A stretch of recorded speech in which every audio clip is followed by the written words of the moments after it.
Welcome back to the Chasing Rings podcast. It's our Super Bowl halftime show. Well, interesting first half to say the least.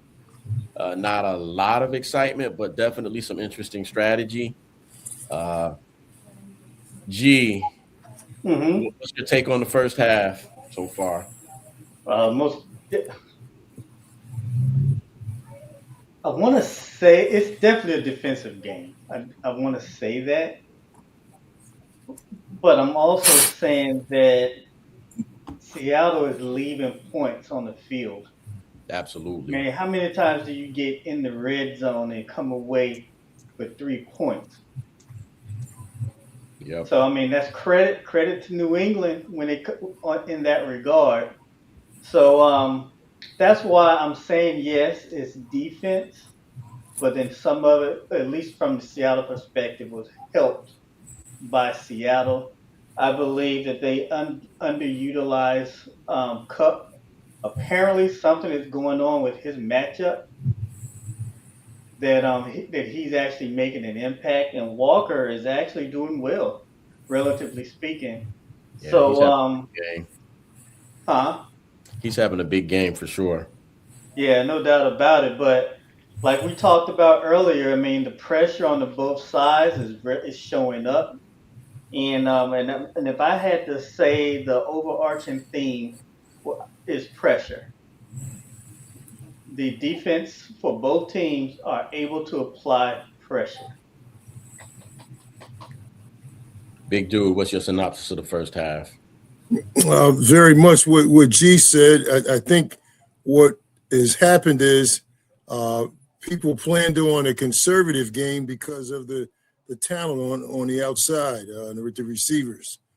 But I think what both teams have realized about each other's offensive line, the Patriots are not confident in Seattle's offensive line that they can handle games and handle pressure. And Seattle is doing both. They're bringing pressure and some brutal out physical on them on up front on the offensive line, especially the guard Wilson from Patriots. He is just getting manhandled. You know, anytime and on the other side, anytime you get manhandled by the same person and give up a sack. And that was by a person that was in the rotation. That was by a person that wasn't even starting the game. Hmm. I would say both offensive lines are struggling, and I think finally what I'm starting to see is, and I think it was a good move by both teams that they started to, for the most part, put their quarterbacks under center, not to give the team enough time to blitz and bring other games. I like the games that Seattle brought with Witherspoon. Those turn things around early. But the Seattle is solid with their run game. They just have to be more consistent with it. Can't give up on it. New England has got to get going with their run game, and they can't give up on. Look like New England has backed out of going for their run game, and has only used one back for the most part, as we saw. Their second back did not get any more than 2 carries. Yeah, I So was thinking the same thing, Steph, that Drake May, and we know he can run. So why not dial some of those up? Or when you're in the locker room, tell him, hey, look, if they're blitzing you and you're seeing that this lane is created and you don't have a good 7, 10 yards, or even somebody flying down the field, Just run, use those legs of yours. And he gave up a couple of opportunities, to get 5, 7, even first down before. So he needs he needs to use his legs definitely a lot more to kind of keep Seattle honest. Yeah, my synopsis, and I'll go through each team. Starting with New England, I mean, 52 yards of offense, total offense in the first half.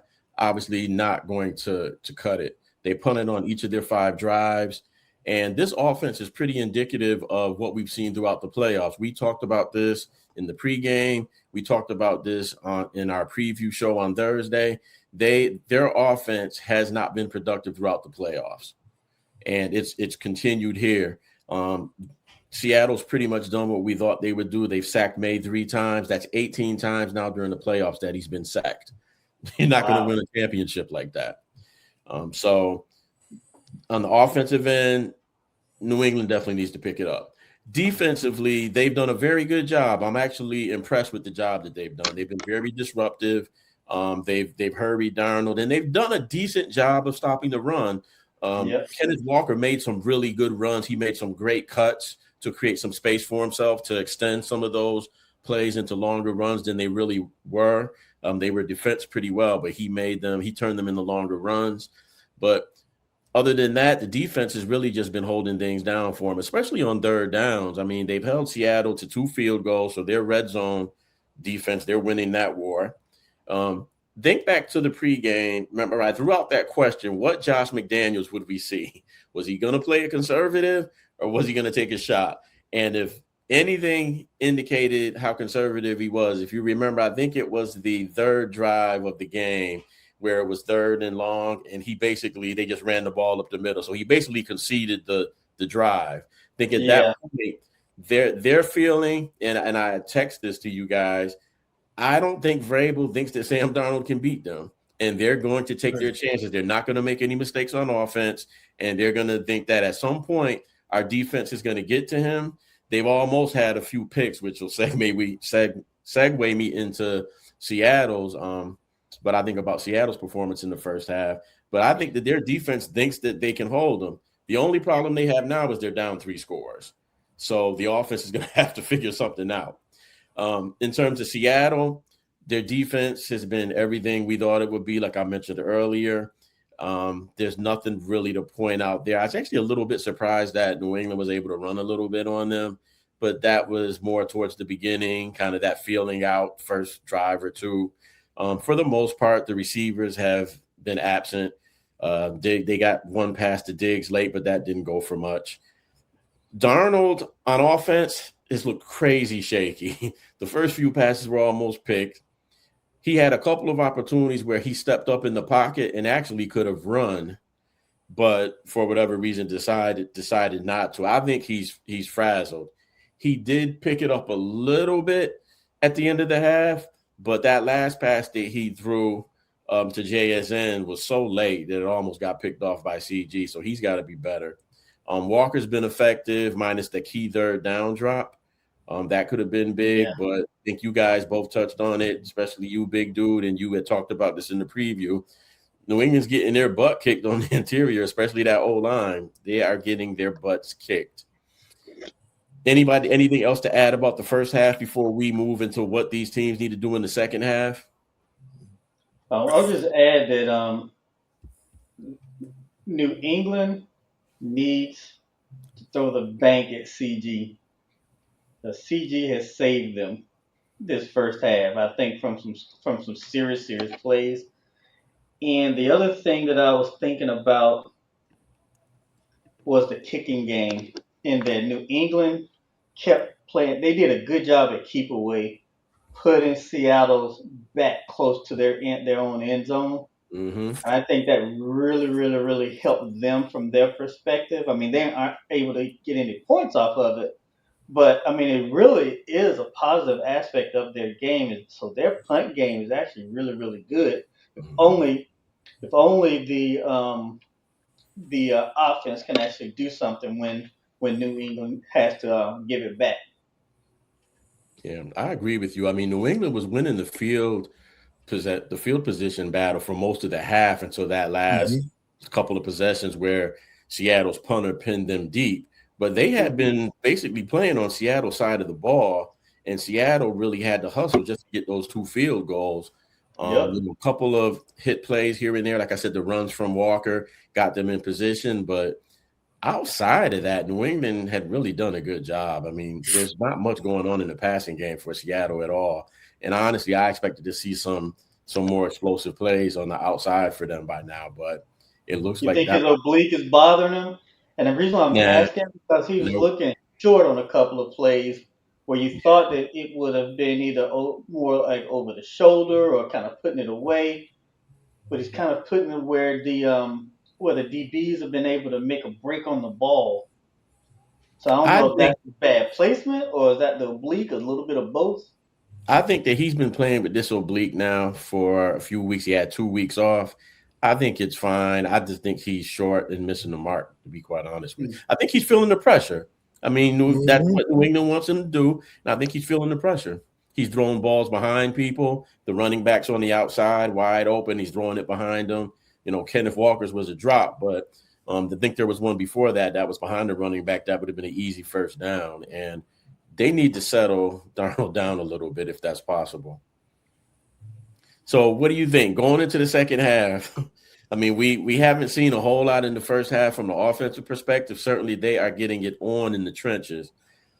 Big dude, what does New Mhm. England need to do in the second half? They're 3 scores down now. That last field goal might be much bigger than anybody imagined. I mean, 9-0 doesn't seem like a lot, but when you're not moving the ball, and you're giving up, even though you're only giving up 3 points, you give up a couple of more of those, and you're really out of reach if your offense doesn't move the ball. So, what do you think New England can do in the second half to reverse their fortune? New England has got to work on. They have got to work on how they're going to help. And see, it's one thing about helping one person on the edge, who's Campbell, but how do you help the other, number 58, Wilson? I mean, helping them both is a difficult thing. So my understanding is the offensive line coach is Doug Marrone, who used to play for Syracuse Mm-hmm. and played some professional football. So Doug Marrone is going to have to look at whether they slide the way Seattle's coming. They don't seem to be too comfortable in whatever space they're in, because in order for them to have help, you can't leave that tackle uncovered. Somebody's got to cover that tackle, and I know they were on one particular side. I saw them over by Moses bringing in an extra lineman. The Mm-hmm. extra lineman, from my perspective, needs to be over on Will Campbell on his side, or you bring in a person that can really pass protect. That's the question. That backup tight end, can that backup tight end help in pass protection? Because somehow New England has to get people out in space. Now it's time to hit the back. Still, you can't give up on the run, but you got to get people in space in order to make sure Diggs and Butte and other people can get open. You got to challenge those linebackers. And they need to stay under center. New England working out of that shotgun is not benefiting them at all. The only way, like I said, when you're under center, you get the ball quick and you're able to hand it off. You're able to get rid of it quickly. And there's really not a whole lot of design things that you can do to get things going, unless they're going to do the quick outs to the wide receiver. So as we talked about in other episodes, I think we all talked about it. And one person, I think, on New England has 6 tackles, one of the safeties. Sooner or later, that safety is going to get got. If that guy got 6 tackles in the first half, keep sending Hunter Henry toward him. Do something quick, a dump pass or something that's going to get the ball in people's hands. I noticed on that first drive, they dumped the ball to the back, and he made the guy miss on the outside. They're going to have to keep doing that. And that's what needs to happen. Seattle needs to stick with the run. Let's stop there. We'll come back to Seattle afterwards. We'll Okay. save Seattle for end. All right. G, if you can go, what do you think New England needs to do in the second half?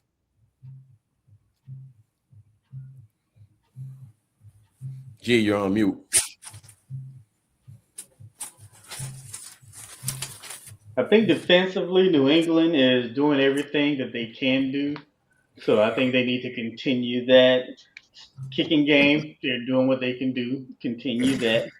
Offense, I think they moved away from the running game, or because it was actually working for them at different spots. So I think they need to really incorporate running, be it the backs, may a combination of both would probably be best. And I think if they did that, that would probably give their receivers a better opportunity to be in play. Yeah, for the first thing that I think that New England needs to do, and hopefully they are doing that now, each member of that offensive line needs to have a come to Jesus moment. I, Yeah. I saw the I saw the veteran Moses trying to get them together on the sideline, but Hmm. like you said, big dude, and you called this too. They're getting killed, and Mhm. unless they decide who they want to be, and yeah, I'm saying who they want to be as men on that field, they don't get come up with the right answer. This is going to be a slow death in the second half. I think they need to continue to try to establish the run again. That ties in with the O line stepping up and being a little bit more physical. I truly think that they can call some runs for May, and that will keep that defensive line of Seattle at bay a little bit. Right now, just like you called it, just staying in shot. You can't stay in shotgun. You have to come up with center, chief. Mhm. You stay back there. They're bringing Spoon from the outside, which was a nasty blitz when they didn't even see him coming. That was nasty the way he got through on that blitz. You can't just stand back there. There has to be some mystery in terms of what the play is going to be. If you stand back there and knows that D line knows, okay, passing again, Right. it's going to get rougher and rougher and rougher as the game goes on. Missed opportunity. I hate bringing Ohio State guy into the game plan. I hate doing this. Travion Henderson could be really key in this game. I think both of you may have called this, and New England was pretty effective with it in the first half. Get those running backs involved in the passing game a little bit, hit them on some screens. I would try to set up something for him because he can take it to the house. He has a few long runs this year, and I think you might be able to catch Seattle's defense off guard if you can kind of set it up, run something into the middle, and then try to get a screen out to him where you can get a nice pass blocking scheme. You might be able to break him for one. You got Yeah. to get Stephon Diggs involved. Got to get him involved. That's your dog in the wide receiving core. And once he gets going, everybody else will probably start to pick it up. You saw that he was trying to get himself going by getting into it with Spoon. Great. But you got a Spoon, like they basically held you. You're about to punt. So I don't know how effective that John was, but you got to get his motor going. For New England's defense, continue to be disruptive. You've been disruptive. I think Darnold is primed to make a mistake. Keep doing what you're doing. Getting real close, but they have to get home. I thought they almost had him for a strip sack there for a strip fumble sack for Yeah. there, Yeah, but that was close. he snuck through there. So they get the ball first. They definitely need to get points here. I mean, 3 will be cool, but 7 will do them some justice. So, especially being down 3 scores. Right. Dude, Seattle, what do they need to do in the second half? Well, we spoke about calming Darnold down and Darnold taking control of the game. That's one of the things that he has not done. And even though you get pressure on you, you still have to have control of the game. This is the first time. It's one thing to avoid pressure, and he's made some great athletic moves, and he's got more mobility than I ever thought he had, but he didn't seem to have a grasp itself on the game.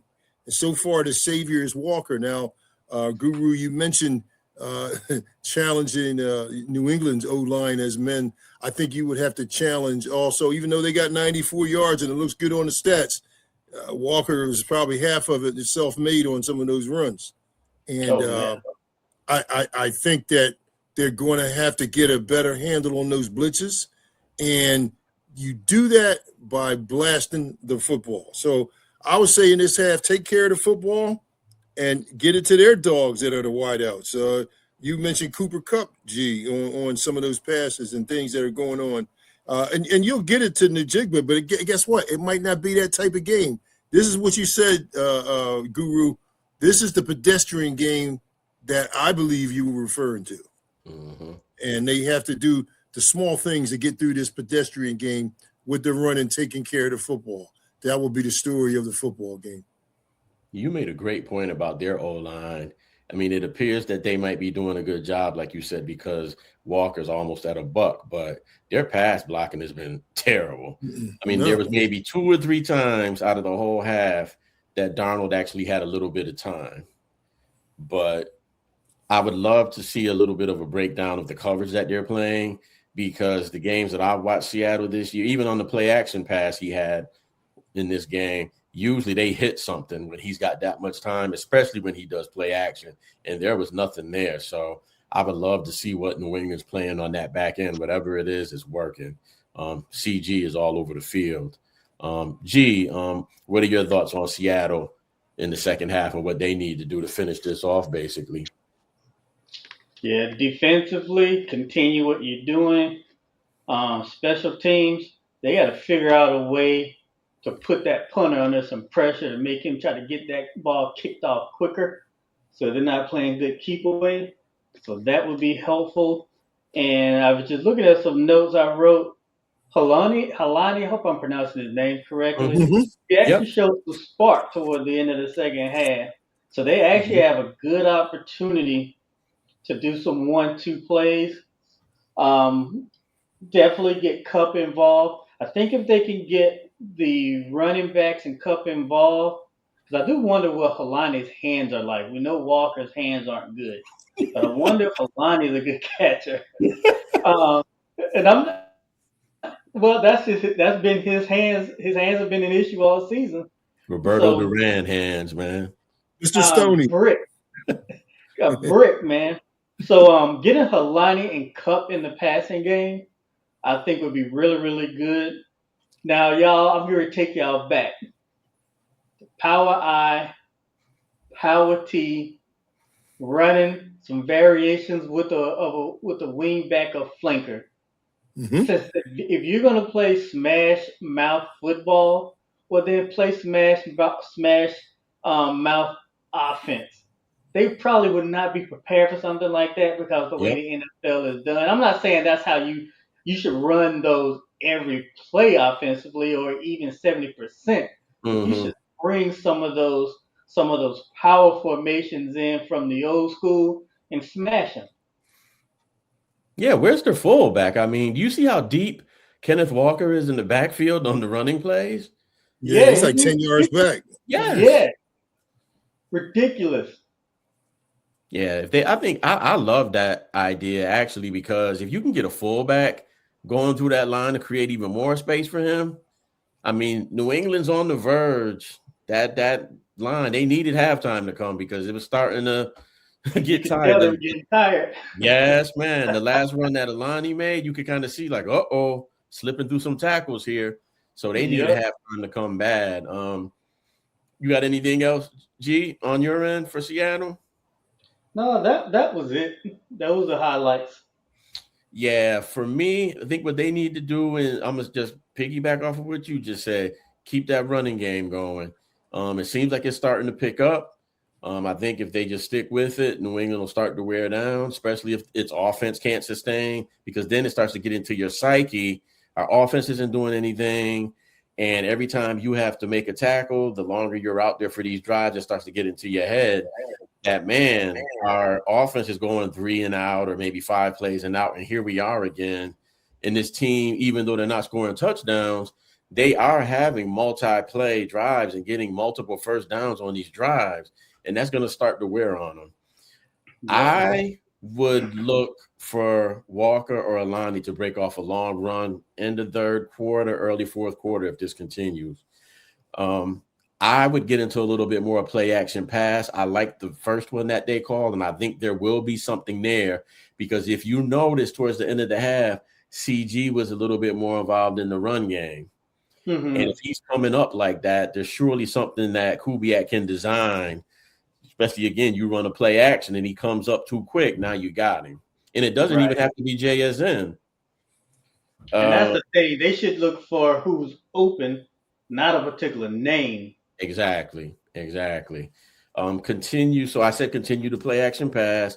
I would call some design runs for Darnold because the Mhm. way, anytime you have a D line that's coming with no fear, let the quarterback break off a couple runs. They'll chill a little bit.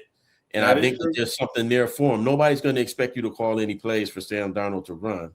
So I would first possession that they have, I would call a design run and see what happens. And if they stop it, that's cool, but I come back to it.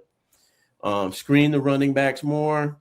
I say this again because I think they need to do something to slow down that pressure. you can't just let New England just pin their ears back this whole time. But they're eventually going to get to Darnold, and he's eventually going to make a mistake. And I'm thinking the type of mistake he's going to make will make it go from 9-0 to 9-7. I'm not talking about a fumble or an interception in the middle of the field. He's going to make a pick six type of mistake, and then now you got a different game. For me, keep the defensive pressure on May. And looking at the two, I actually trust May more when I'm watching him. He doesn't look as rattled. He just doesn't have time, but he doesn't look as rattled to me as Darnold does. He looks more calm. So we'll see what they figure out.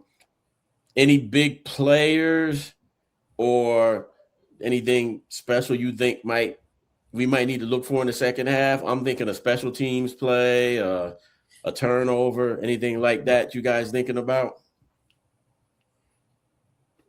Well, Shaheed, I did notice that, and I don't want to advise, he didn't break it, but I wouldn't advise New England to keep punting the ball to Shaheed, because now Shaheed starting to get a little steam now. Yeah, it was a decent run back. It was a decent run back that last one. I was surprised they punted it to him. I was very surprised. I was like, okay, punt it somewhere else. But they're okay. Take your chances if you will. But down 9-0, even if he doesn't score, you're giving up field position if he gets decent returns, or if you can't hold him. Even if it gets a 15-yard return, when at first they were winning the field position battle, now they have kind of acquiesced that field position battle. Mm-hmm. Oh, well, it'll be field position and special teams. It'll be interesting to see what New England does with this first drive. So, man, it seems like it was a quick first half, but they're getting ready to kick off. And we will join you all after the game. So please enjoy the second half and come on back for our post-game show. See you afterwards, fellas.